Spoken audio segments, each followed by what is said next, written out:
overflowing off of the Mississippi River.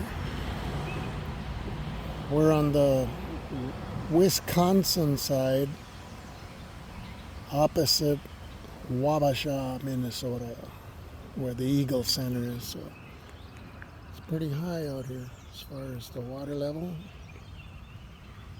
And you can tell from that sign right there.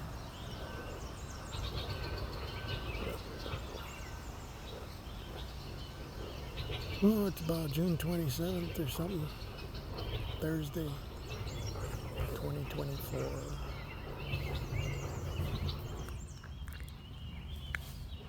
There's Nero looking for a stick.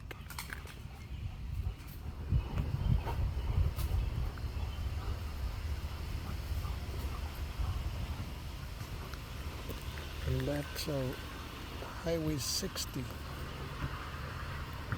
Goes east and west into Wisconsin and back into Minnesota. Over that way. Yep, that's about it. There's water coming in right there. Overflowing.